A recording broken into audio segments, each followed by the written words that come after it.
Hello class, my name is Varaj, and alongside me is my partner Kajivan. Today, we are going to be presenting Formalizing Trust as a Computational Concept. Today's presentation will cover the following topics: Introduction, Cooperation, Coordination, and Collaboration, Aspects of Trust, Methodology, Use, Values of Trust, Trust, Prisoner's Dilemma, Future Work, and Conclusion. Formalism for trust presented is from the viewpoint of an artificial agent making its way into the world.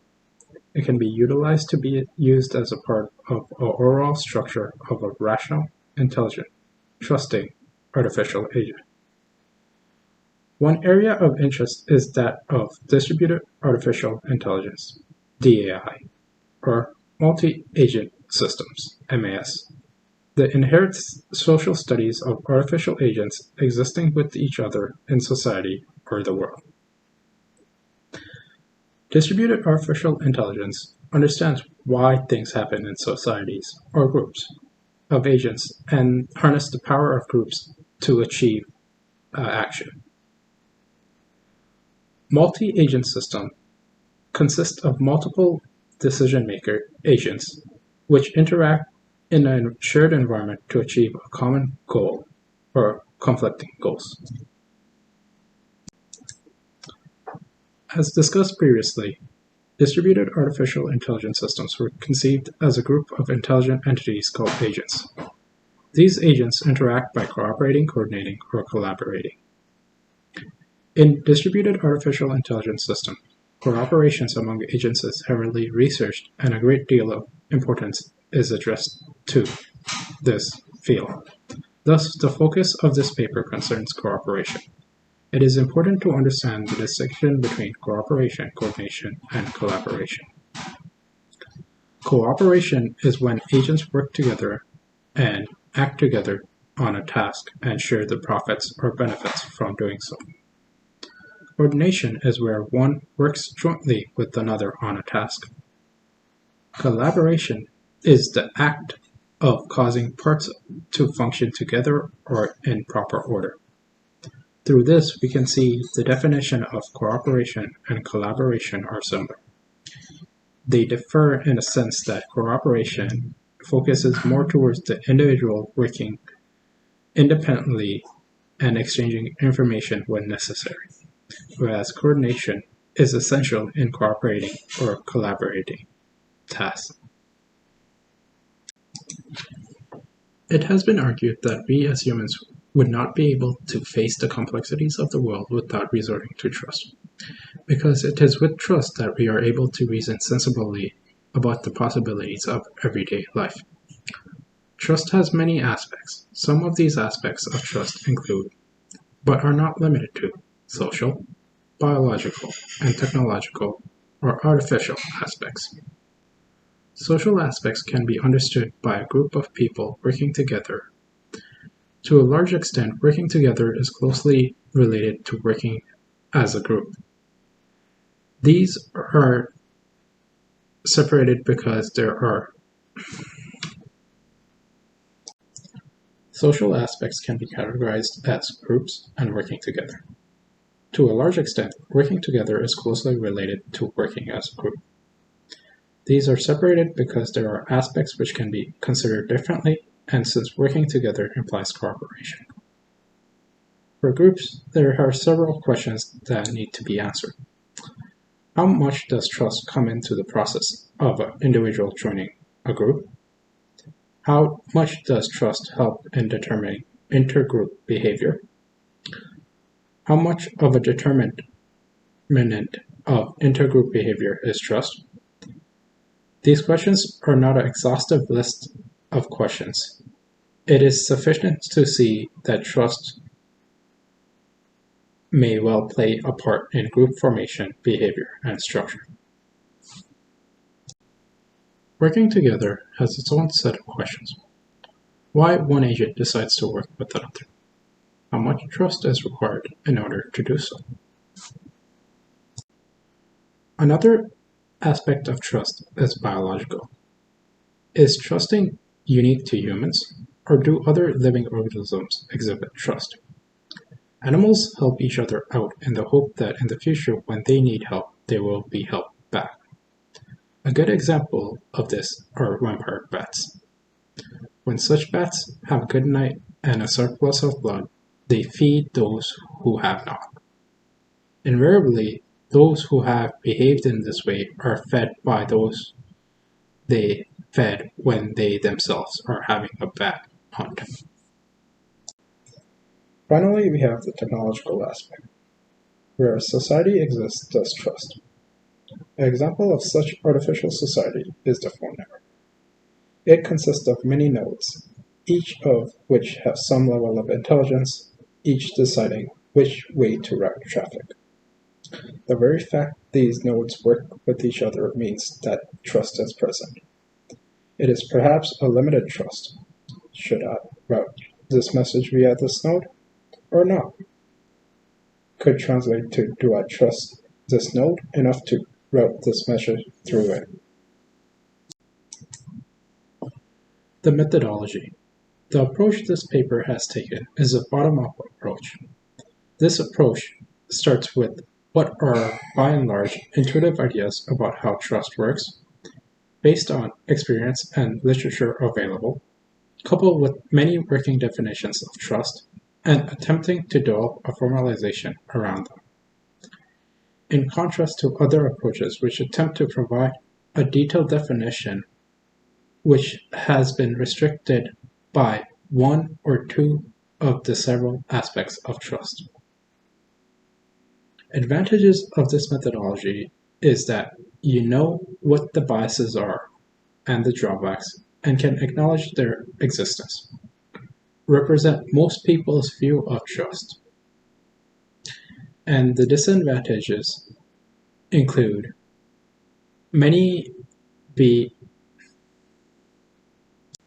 The disadvantages are that the model may be too biased towards one aspect of trust and not touch the others. Use values of trust. In this work, they have chosen to represent trust as a continuous variable over a specific range, -1 to +1. -1 defines complete distrust, whereas +1 defines blind trust. This approach has its benefits and disadvantages. Its benefits include reflects continuous nature of trust, allows easy implementation, experimentation using differing formations, ability to spot subtle abnormalities. The drawbacks include problems with subjectivity lead to misunderstandings, more difficult to understand, sensitivity may be a problem, and fudging remains an issue. In the case of agent subjectivity, which is a major problem, this occurs when one person places a value of 50% trust on another, but when that truster tells another how much he trusts the trustee, the third person takes the 50% value on hand, but here he sees 50% as very high, trusting the trustee with more, perhaps, than the first person would have deemed sensible. Since for the first person 50% is merely an average value, different agents see different things in specific labels. Insights of trust. As a bottom-up approach is utilized for formalizing trust, understanding the available literature is key. The main work on trust has come from three main sources: sociology, psychology, and philosophy. Morton Dutch's definition of trust states, an individual is confronted with an ambiguous path, a path that can lead to an event that is perceived to be beneficial or to an event that is perceived to be harmful. He perceives the occurrence of a beneficial or harmful event is contingent on the behavior of another person, and he perceives the strength of a harmful event to be greater than the strength of a beneficial event. If he chooses to take an ambiguous path with such properties, I shall say he makes a trusting choice if he chooses not to take the path. he makes a distrustful choice.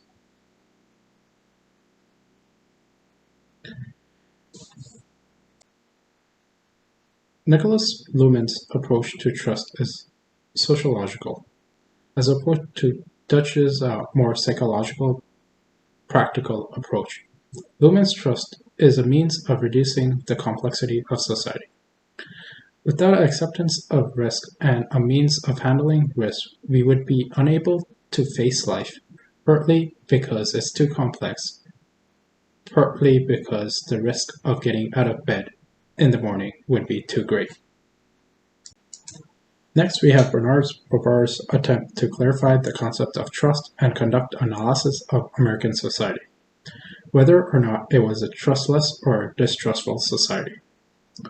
Bovar's three fundamental meanings of trust were 1.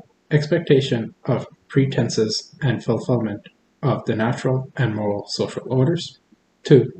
Expectations of technically competent role performance from those we interact with in social relationships and systems. 3. Expectations that the partner in the interaction carry out their obligations and responsibilities, that is, their duties in certain situations to place others' interests before their own. And then finally, we have Diego Gambetti's trust is a probability, which uses values in range from 0 to 1, and says trusting a person means that the truster takes a chance that the trustee will not behave in a way that is damaging to the truster giving that choice.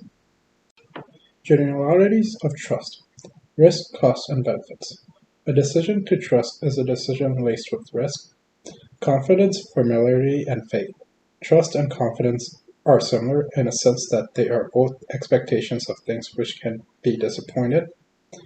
Trust as a commodity. Trust is central to all transaction, and yet economists rarely discuss the notion. Tools and research areas. Game theory. Modeling the strategic interaction between two or more agents in a situation containing a set of rules and outcomes. Does not provide sufficient tools for understanding trust. Distributed artificial intelligence.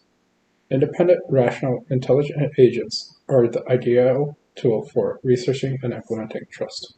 Everyone, my name is Gajivan, and I'm going to be talking about trust. Also had divided the trust into 4 different categories, and trust has never been a topic of mainstream sociology, and it's clear that we need to develop a theory that can precise mean of measuring trust. And to determine trust, we need to understand knowledge, cooperation threshold, disposition, situation, risk, competence, and memory from both agents to measure that trust or get a calculation of that trust. Basic trust is derived from past experience. Agents are adaptive and learn from previous experience. A good experience leads to great trust, and a bad experience leads to distrust. General trust is not relative to any specific situation. It simply represents general trust in another agent. For example, Agent X expects that Agent Y will behave according to X's best interest and will not attempt to harm X. Blind trust implies blind acceptance. Basically, it's not really a trust. It's basically doesn't involve any decision making. You trust whatever the outcome. And situational trust, it's different situation will require different consideration with regards to trust, and most will come out with different values for trust, even in the same people. An example would be I may trust to drive my brother to drive me to airport, but I will not trust him to fly a plane. This basically suggests that agents should be considered otherwise trustworthy. Based on the situation, the trust will change. No trust and distrust.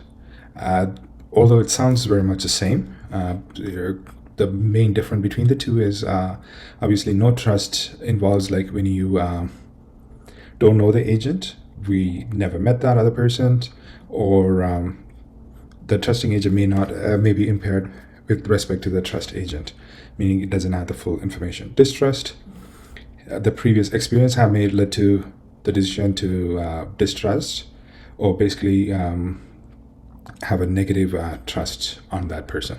Safety net in creating trust is basically like if two people are trying to accomplish two different tasks, and if it involves cooperation of both of them to complete their individual tasks, these are the possible arrangements or scenarios that will work out. Help after the help is given, meaning Agent X will not help Agent Y until Agent Y helps Agent X. And it could be possibly true for the other agent as well. And in that case, it will create a deadlock situation. But the benefit is it's just easy to understand. You help me first and I'll help you after. Do task bit by bit. If two people are trying to do different tasks, and I will carry your furniture to the first 5 feet, and then I will carry this, the next person will help carry their another 5 feet, and continue back and forth. Therefore, it might take a long time to complete, but you don't necessarily need to have trust in the other person because it's a smaller task that you're completing.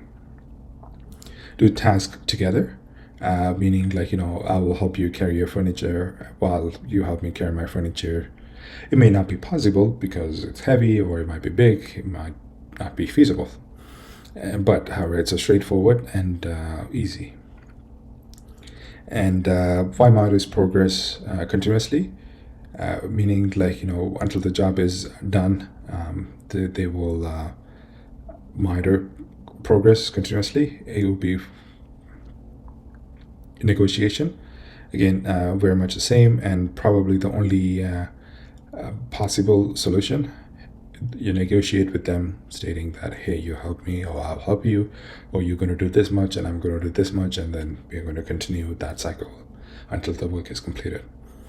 And the last one is using social threats, which basically means taking sanctions. For example, if you don't do this, I'm going to tell everybody else, so therefore you will not be able to get help in the future from the rest of the team. Kind of experiment for the trust. The author had to use Prisoner's Dilemma, and it's one of the great choice for these type of trust experiment, although it may not be very realistic in the real world for all situation, but in some situation it works out perfectly. The reason why this works out pretty well because agents have limited interaction, cooperation, or defect, so they have a binary choice. Agents can easily estimate the cost, benefit, and the utility of a situation for themselves and the other party. Payoff in the Prisoner's Dilemma presents an ideal measure of how well a particular agent and the society as a whole are performing. Each interaction has specific ends, meaning it's inclusive payoff to gain information, and agents are aware of these ends and can make educated guess about them, or they have full knowledge of it. And other agent may be and not be known. If known, then memory can help in the decision-making process as well. The results of an interaction is generally clear-cut. Trust and the law. The law can help us help where cooperation breaks down. This is because society is a much larger entity than any institution, and therefore social sanctions from can carry a lot of weight, and therefore it tend to work lawless systems that are incomprehensible and unpredictable. In order for trust to be established, law should have the following criteria. It must uphold jurisdiction over both operation and the evolution of system it governs. Law should be explicit, be strictly enforced, and law should be changes in the law should be subject to the law itself. So harmony of war in Japanese society, a society based on mutual basic trust. There are three categories to it. The presumption of general mutual basic trust is beyond reasonable doubt, is generally applies for close-knit family and intimate friends. Presumption of general mutual basic trust is reasonable but not beyond a reasonable doubt. For example, neighbors, casual acquaintance. The presumption of mutual basic trust is unreasonable. For example, a first meeting between a Japanese and a foreigner. So some of these questions not necessarily answered in this study, and author recommended for the future work. For example, in this study, he have focused on removing all the emotions, ethics from or to in order to measure the trust. And the study doesn't clearly indicate how much do we lose by isolating the trust from all these other human emotions, ethics, and cultural and religious beliefs and behaviors. And the other question that needs more understanding is the trust independent of other human consideration, such as emotions, ethics, morality? Is trust a necessary part of human behavior? What if the trust was absent? For example, when we have complete distrust, was all there was. So every time we distrust the next agent and we make a decision based on that, will that work? And the study doesn't really cover that, but that's room for future work. And corporation side, like where does trust play a part? How can we represent such informalism? And the last item is artificial mortality and the semantics of desire. Those are the areas for future work. And conclusion, formulation for trust is of unquestionable worth in the understanding of the concept. It presents a means of establishing a clear, precise, and easy to understand language. And trust has proved so successful for human agents, and therefore no reason to assume that it should not prove equal successful for artificial intelligence or artificial agents. Limitation of prisoner's dilemma as a tool for simulating real life as mentioned, when it involves a third party or larger, like a real life scenarios, it might not work. Trust is a subjective phenomenon. Humans at least use trust in a fashion clouded by emotions, wants, needs, and beliefs, and so on and so forth. To have trust behave as in humans, clearly human traits such as emotions may have to be present. And ethics, morals, cultural pressures, and wants and needs of the decision makers of importance in building trust.